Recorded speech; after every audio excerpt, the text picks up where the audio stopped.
वेळेआधीच राडा झाला, नाहीतर फडणवीसांनी खेळलेला डाव लगेचच समजला नव्हता. एकनाथ शिंदेवर खरा डाव फडणवीसांनीच टाकला. शिंदेंचे हे 7 आमदार कधीही फुटतील असंच बोलत नाही, तर पुराव्याने सांगतो. दिनांक 16 एप्रिल. घटनेचे ठिकाण बुलढाणा. बुलढाणा जिल्हा संपर्क प्रमुख संजय सोनार यांच्या घरासमोर शिवसेनेच्या 2 गटात राडा झाल्याची घटना समोर आली होती. सुरुवातीला बाचाबाची होऊन प्रकरण धक्काबुक्कीवर गेलं. यामुळे शिंदेंच्या शिवसेनेमध्ये गटबाजी असल्याचे उघड झाले होते. मतभेद असल्याचे समोर आलं होतं.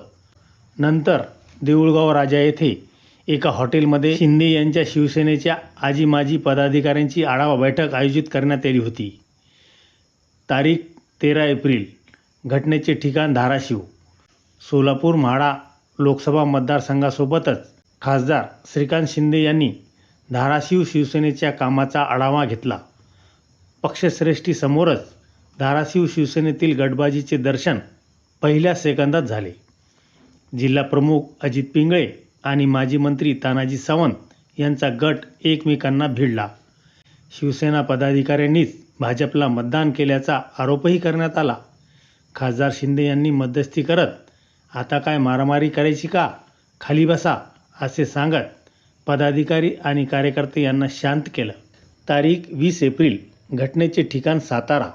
कोरेगावचे आमदार महेश शिंदे यांनी पालकमंत्री शंभूराजे देसाई आणि थेट उपमुख्यमंत्री एकनाथ शिंदे यांच्यावर डावलण्याचा, कार्यक्रमांना न बोलवण्याचा, बॅनरवरती फोटो न लावण्याचा आरोप केला. एकनाथ शिंदे यांच्या सातारा दौऱ्याच्या सभेला महेश शिंदे गेलेच नाहीत. त्यांनी जिल्ह्यात शिवसेनेची ताकद नसल्याचेही म्हटलं आणि भाजपशीच आपली पूर्वीची जवळीक असल्याचे सांगून शिंदेंना त्यांचाच आमदार उलटल्याचं दर्शन झालं. त्यानंतर म्हणजे साताऱ्यानंतर संभाजीनगरच्या शिंदे यांच्या शिवसेनेत पुन्हा एकदा स्वीकृत नगरसेवक पदावरून बेबनाव पाहायला मिळाला. संभाजीनगर महानगरपालिकेत शिंदे सेनेकडून स्वीकृत नगरसेवक पदासाठी शुभम काळे यांचे नाव जाहीर करण्यात आले.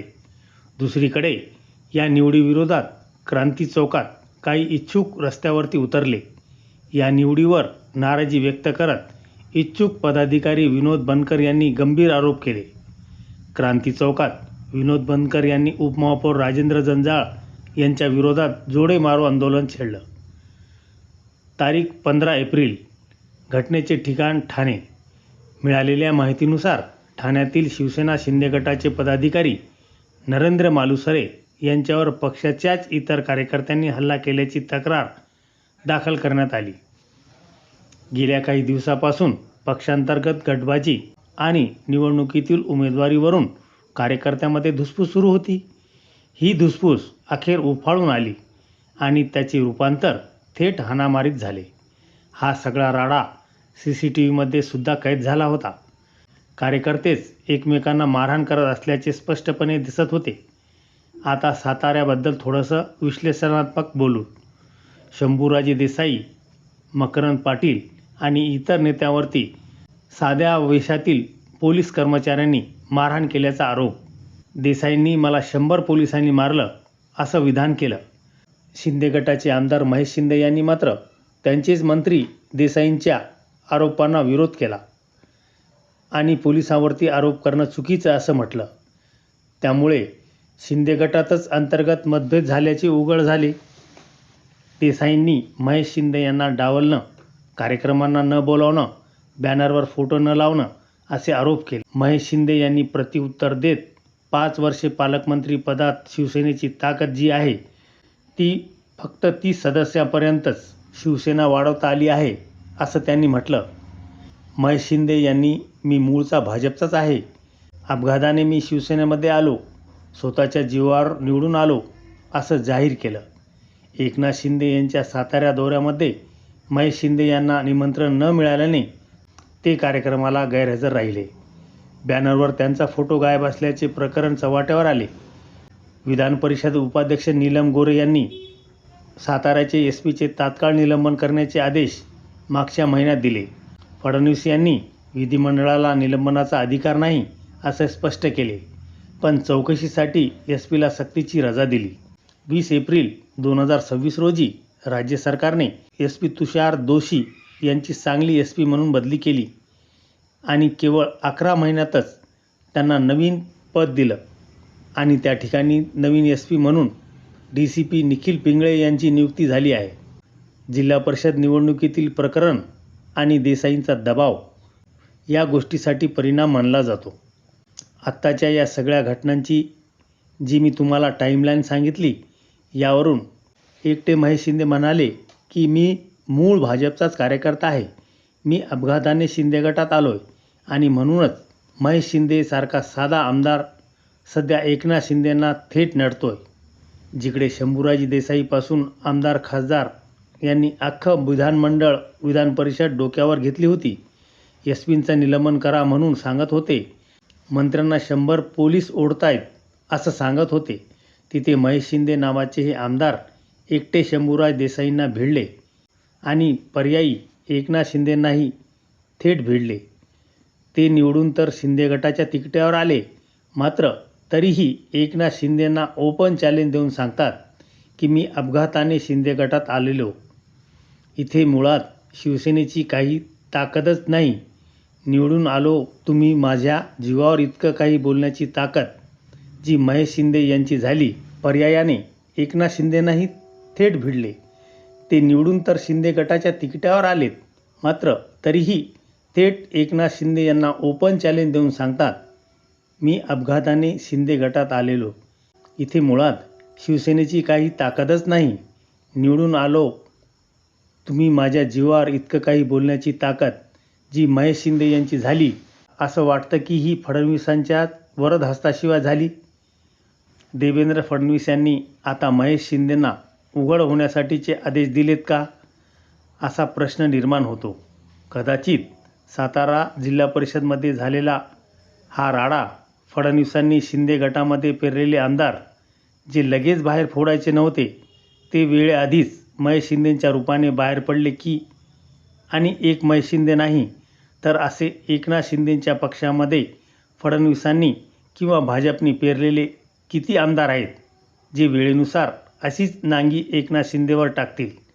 त्यांचीसुद्धा यादीसह माहिती घेऊयात. सुरुवातीला या यादीत नाव येते ते म्हणजे रावसाहेब दानवे यांची मुलगी संजना जाधव.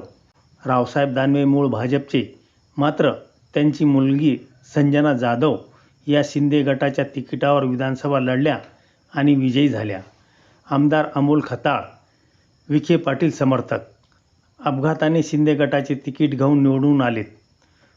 आमदार विठ्ठलराव लंगे विखे पाटील समर्थक मूळ भाजपचेच म्हणावे लागतील.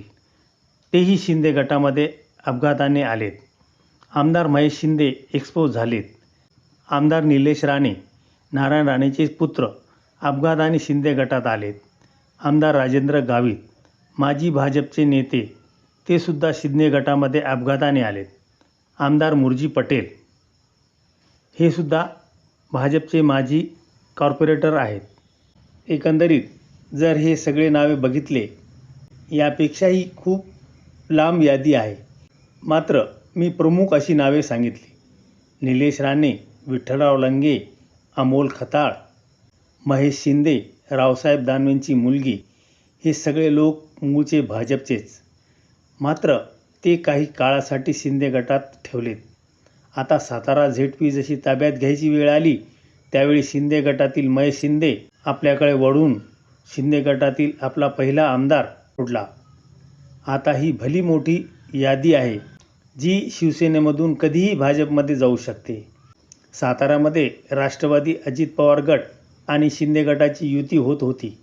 तिथेही त्यांनी अजित पवारांचे सदस्य फोडले. म्हणजे साम दाम दंडभेद वापरून किंवा पर्यायाने ठाकरे पवार यांना थोपविण्यासाठी जे आपलेच लोक भाजपचे शिंदे गट आणि अजित पवार गटामध्ये उतरले होते. वेळेनुसार जेव्हा ZP असेल, महानगरपालिका असेल, नगरपरिषद असेल, बाजार समिती असतील, ती ताब्यात घेण्याची वेळ येईल त्यावेळी भाजपा आपले आमदार आपल्या बाजूने फोडणार आणि महेश शिंदे याचं उत्तम उदाहरण आहे. या सगळ्या खेळीबाबत तुम्हाला काय वाटतं एकनाथ शिंदेंनी आत्ताच आपल्या कुबड्या बाजूला करून घ्याव्या की कुबड्या फेकून देण्यापर्यंतची वाट पाहावी, या सगळ्या गोष्टीवर तुम्ही व्यक्त व्हा. मुद्दा आणि विषय आवडला असेल तर जास्तीत जास्त लोकांपर्यंत जरूर शेअर करा. खरा दर्पण यूट्यूब चॅनलला सबस्क्राईब करा. धन्यवाद.